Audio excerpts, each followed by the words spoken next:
Bonjour et bienvenue pour cette présentation sur la gestion des réclamations en temps réel.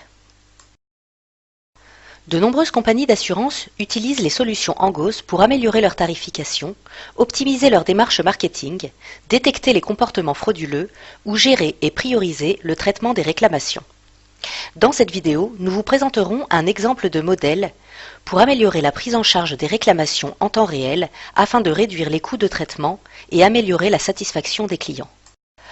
Angoss propose des outils d'analyse clés en main pour la gestion des réclamations en temps réel, tels que les arbres de décision brevetés, les arbres de stratégie en instance de brevet, ainsi que d'autres techniques innovantes. Lors de cette courte démonstration, nous vous montrerons comment profiler et segmenter les clients, modéliser les réclamations, appliquer des traitements et déployer les modèles dans une application type Call Center pour un traitement en temps réel des réclamations. Nous allons vous présenter une courte démonstration avec des données mensuelles d'une compagnie d'assurance fictive. Les sinistres de janvier, février et mars proviennent d'un fichier SAS. Ils sont importés et ajoutés.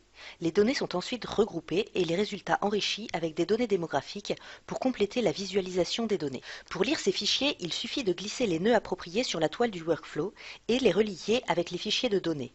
En ajoutant le nœud regroupé et en le connectant au fichier, on accède facilement aux options de groupage. Les champs peuvent être facilement localisés et le code de procédure visualisé et généré. Avec le nœud table sommaire, les données peuvent être agrégées pour générer un nouveau dataset.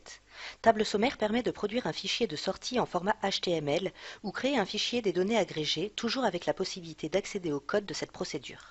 On importe des données démographiques pour enrichir le jeu de données grâce au nœud de tri de données qui donne la possibilité de rechercher et supprimer les doublons en détectant les champs ou colonnes identiques. Une fois cette tâche effectuée, les données de sinistre peuvent être enrichies avec les données démographiques en utilisant le nœud fusionné et on peut accéder au code d'un simple clic. En plus de générer le code pour chacune des étapes du procédé, on peut aussi générer le code du workflow tout entier.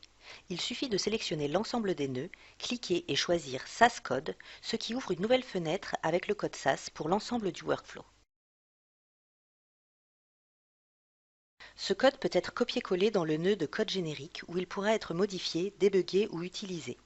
En plus de la possibilité d'être copié-collé, le nœud de code générique peut accéder à des macros et programmes existants depuis l'interface Knowledge Core. Nous vous évitons ainsi de travailler sur plusieurs programmes ou fenêtres ouverts en même temps.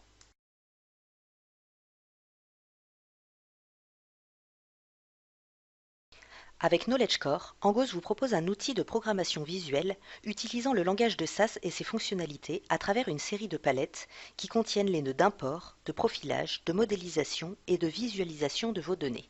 À ceci s'ajoutent de nombreuses fonctionnalités existantes, ainsi que l'intégration du langage R, qui font de Knowledge Core l'outil d'analyse prédictive le plus complet du marché et intégrant les langages les plus couramment utilisés par les statisticiens, répondant aux besoins de tous les utilisateurs. Pour illustrer ces fonctionnalités, nous allons construire un modèle de réclamation utilisant les arbres de décision brevetés d'Angoss, une analyse discriminante utilisant R et un modèle GLM utilisant l'intégration WPS.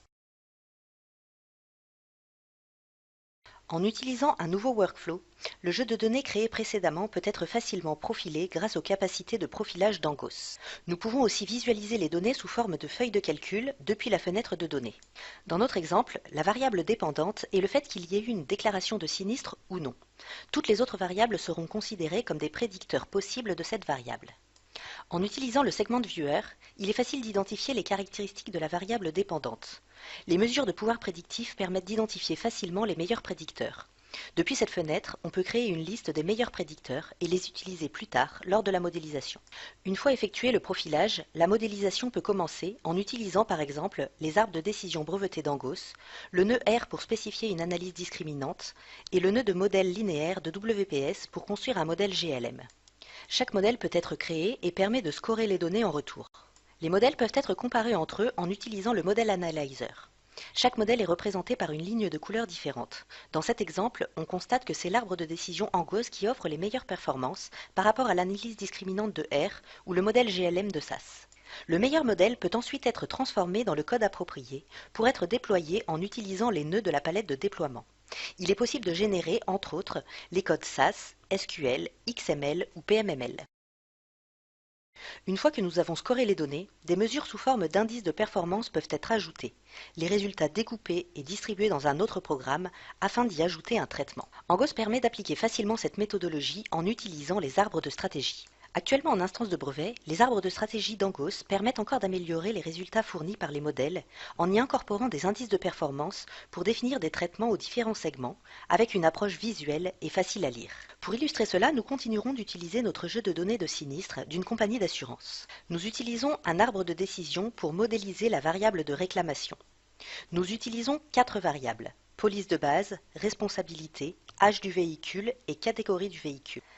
La représentation visuelle permet de déterminer les segments individuels facilement et on peut améliorer les résultats du modèle avec des indices de performance additionnels, qui sont dans cet exemple la moyenne de durée de vie du client et le montant moyen des réclamations pour chaque segment. Une fois le calcul effectué, les traitements peuvent être appliqués. Dans cet exemple, les traitements sont procédés habituels, demander plus d'informations ou agent. Notez qu'un procédé habituel est assigné quand le ratio de la moyenne de la durée de vie du client et le montant moyen des réclamations est élevé, signifiant que les personnes dans ce segment et les segments similaires sont profitables et donc doivent être traitées rapidement. On applique le traitement demander plus d'informations quand le ratio est inversé, quand le montant moyen des réclamations est plus élevé que la moyenne de durée de vie du client. Quand ce ratio est très élevé, le traitement agent est appliqué. Cela signifie que la réclamation sera transmise à un agent de réclamation pour évaluation. Comme vu précédemment, nous pouvons encore générer le code de l'arbre de stratégie en intégralité pour ensuite être déployé. La problématique actuelle de cette compagnie d'assurance est que les clients se plaignent car le temps de traitement des réclamations est trop long, ayant pour conséquence directe la baisse de la satisfaction des clients et donc un risque que certains clients résilient leur contrat si rien n'est mis en œuvre pour améliorer la situation. Angos permet de construire des modèles avec des arbres de stratégie et de les déployer en ligne afin de pouvoir traiter les réclamations en temps réel. Ainsi, les réclamations légitimes seront traitées efficacement et rapidement avec pour résultat immédiat une meilleure satisfaction des clients, limitant le risque de résiliation. On peut charger facilement le modèle en ligne, créant une bibliothèque de modèles et la possibilité d'accéder aux modèles créés précédemment. Le modèle est envoyé via une API vers n'importe quel système. Dans notre exemple, nous utilisons un CRM pour l'enregistrement des informations des personnes qui appellent le call center. Une fois que les informations sur les réclamations sont récoltées, on peut appeler le modèle en utilisant le bouton d'action et appliquer le traitement en temps réel. Avec les informations récoltées actuellement, le modèle devrait appliquer le traitement agent. Et une fois que l'on clique sur le bouton action, c'est effectivement ce traitement qui est appliqué. Si le modèle ou les traitements à appliquer changent, les modifications peuvent être communiquées à la base et mises en œuvre quasiment instantanément. Les modifications sur les traitements appliqués sur un même segment peuvent être facilement transmises en ligne et sur le terrain, en quelques secondes, assurant la réactivité, le dynamisme et la polyvalence de l'activité. Le nouveau logiciel Angos, Knowledge Core, offre une programmation visuelle à laquelle s'ajoutent les fonctionnalités de Core. Les possibilités d'Angos pour importer, profiler, modéliser et déployer facilement ces données sont maintenant complétées par le workflow et les fonctionnalités de R. Knowledge Core donne accès au langage de SAS grâce à l'intégration de WPS pour vous offrir des fonctionnalités additionnelles et complémentaires. Merci de l'intérêt que vous portez à Angos. Pour plus d'informations, nous vous invitons à visiter notre site internet ou à nous contacter par email.